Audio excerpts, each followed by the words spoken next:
शुरुआत में नाम क्या था? मूल शंकर नाम था। ये पूछा जा चुका है, इसलिए आपसे पूछ रहे हैं मूल शंकर नाम किसका है? दयानंद सरस्वती जो है इन्हीं का नाम है।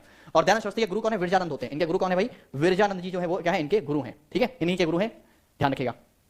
बात समझ सकते। स्वामी विवेकानंद आपने अभी पढ़ा, उनके बाद उनका जन्म कब होता है? तो कंफ्यूज मत होना, उनका जन्म इनके बाद में होता है। कभी क्रोनोलॉजी में क्वेश्चन आपसे पूछे उनका जन्म कब होता है, आपने देखा था उनका जन्म 1863 में हुआ था। ठीक है, तो विवेकानंद जी का जन्म 1863 में होता है। कभी क्रोनोलॉजी लगाने को आ जाए तो कंफ्यूज मत होना। इनका जन्म कब हो रहा है? 1824 में हो रहा है। और कब हो रहा है? 12 फरवरी को। और इनका जन्म कब हो रहा है? इनका जन्म आपके 12 जनवरी को। तो एक महीने का अंतर है, मतलब ईयर में तो काफी अंतर है। आप डेट के हिसाब से याद करोगे तो 12 जनवरी और 12 फरवरी आराम से याद कर लोगे। गुजरात के टंकारा में इनका जन्म है। कहां पर है? टंकारा। अभी टंकारा जो है कहां पड़ती भाई? ये आपके गुजरात में पड़ती है। और ये वहीं के थे स्वामी दयानंद सरस्वती जी। ठीक है, याद रखना। इन्होंने संस्था बनाई थी आर्य समाज 1875 में। बहुत बार क्वेश्चन एग्जाम में एक संस्था बनाई आर्य समाज, पूछा गया कब बनाया गया है, कम से 10 बार पूछा गया होगा। आर्य समाज की स्थापना 1875 में होती है। पूछा जाता है कि भाई कहां पर हुई थी? आर्य समाज की स्थापना बंबई में हुई थी। कहां पर हुई थी? मुंबई में। मुंबई में यह संस्था की स्थापना करी थी आर्य समाज। बहुत बार पूछा गया, चाहो तो नोट कर लो।